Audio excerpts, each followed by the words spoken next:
Hi friends, welcome to our channel. ఈరోజు మీతో ఒక మంచి హెల్తీ లడ్డూని షేర్ చేసుకోవాలనుకుంటున్నానండి. ఈ లడ్డూతో చాలా హెల్త్ బెనిఫిట్స్ ఉన్నాయండి. పిల్లల్లో ఎముకలు దృఢంగా ఉండాలన్నా, పెద్దలలో బీపీ షుగర్ కంట్రోల్లో ఉండాలన్నా, అలాగే యంగ్ వాళ్ళకి హెయిర్ స్ట్రాంగ్గా పెరగాలన్నా, వెయిట్ లాస్ అవ్వాలన్నా ఈ లడ్డు చాలా హెల్ప్ అవుతుందండి. హెల్త్ పరంగానే కాకుండా టేస్ట్ కూడా చాలా బాగుంటుంది. లేట్ చేయకుండా ఈ హెల్తీ అండ్ టేస్టీ రెసిపీని ఎలా చేసుకోవాలో చూసేద్దాం. ఈ లడ్డు తయారు చేసుకోవడానికి కావలసిన పదార్థాలు: నల్ల ద్రాక్ష, ఎండు కొబ్బరి, కిస్మిస్, ఎండు ఖర్జూరం, పల్లీలు, బాదం పప్పు, జీడిపప్పు మరియు ఖర్జూరం ముక్కలు. ముందుగా స్టవ్ మీద ప్యాన్ పెట్టుకొని ప్యాన్ హీట్ అయ్యాక మనం ముందుగా రెడీ చేసి పెట్టుకున్న పల్లీలను వేసి దోరగా వేయించాలి. పల్లీలను వేయడం వల్ల ఈ లడ్డు అనేది చాలా టేస్టీగా ఉంటుంది. డ్రై ఫ్రూట్స్ ఇష్టపడని వాళ్ళు కూడా ఈ లడ్డూలను చాలా ఇష్టంగా తింటారు. ఈ పల్లీలన్నీ దోరగా వేగాక ఒక మిక్సీ జార్లోకి ట్రాన్స్ఫర్ చేసుకోవాలి.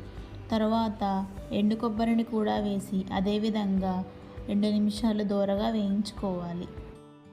2 మినిట్స్ అయ్యాక ఇది కొంచెం కలర్ చేంజ్ అవుతుంది. సో దీన్ని కూడా మిక్సీ జార్లోకి ట్రాన్స్ఫర్ చేసుకోండి. తర్వాత బాదం పప్పు, జీడిపప్పులను కూడా కలిపి అదేవిధంగా 2 నిమిషాల వరకు వేయించుకోవాలి.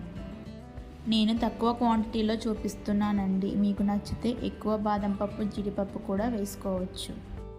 ఇవి కూడా వేగాక దీన్ని కూడా మిక్సీ జార్లోకి ట్రాన్స్ఫర్ చేసుకోండి. తర్వాత గింజలు తీసేసిన ఎండు ఖర్జూరం ముక్కలను ఇలా చిన్న చిన్న ముక్కలుగా కట్ చేసుకొని వేసుకోవాలి. అదేవిధంగా నల్ల ద్రాక్ష మరియు కిస్మిస్లను కూడా వేసుకొని 2 మినిట్స్ దోరగా వేయించుకోవాలి. కిస్మిస్లు మాడిపోకుండా లో ఫ్లేమ్లో దోరగా వేయించుకొని వీటిని కూడా మిక్సీ జార్లోకి ట్రాన్స్ఫర్ చేసుకోవాలి. తరువాత గుమ్మడి గింజలు మరియు సన్ఫ్లవర్ సీడ్స్, అవిసె గింజలు, అలాగే సబ్జా గింజలను కూడా దూరగా వేయించుకొని మిక్సీ జార్లోకి తీసుకోవాలి. ఇలా మనం వేయించుకున్న వాటన్నిటిని చల్లారాక మెత్తగా కాకుండా కోర్స్గా గ్రైండ్ చేసుకోవాలి. ఈ వీడియోలో చూపించిన విధంగా కోర్స్గా గ్రైండ్ చేసుకోండి. ఎందుకంటే ఇవి మనం తినేటప్పుడు పంటికి తగులుతూ చాలా రుచిగా ఉంటాయి.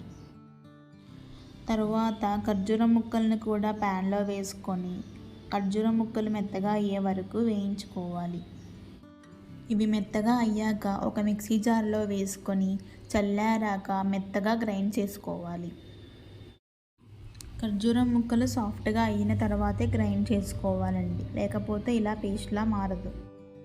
తరువాత ఒక బౌల్ తీసుకొని మనం గ్రైండ్ చేసి పెట్టుకున్న ఖర్జూరం పేస్ట్ అలాగే డ్రై ఫ్రూట్స్ని కూడా వేసుకొని కొద్దిగా తేనె వేసుకొని బాగా ప్రెస్ చేస్తూ కలుపుకోవాలి. ఇందులో మనం ఖర్జూరం వేసాం కాబట్టి జిగురుదనం ఉండి లడ్డూలు ఈజీగా ఫామ్ అవుతాయి. దీనిని బాగా ప్రెస్ చేస్తూ కలిపాక మన నచ్చిన సైజులో లడ్డూలాగా చేసుకుని పక్కన పెట్టుకోవాలి. ఈ లడ్డూలు మనం రోజుకి 1 తిన్నా చాలండి. మనం హెల్త్ని మనమే కాపాడుకున్న వాళ్ళు అవుతాము. ఈ లడ్డు తినడం వల్ల అన్ని వయసుల వారికి ఉపయోగం ఉంది కాబట్టి మీరు కూడా ట్రై చేస్తారని కోరుకుంటున్నాను. Thank you for watching. Please like and subscribe to my channel.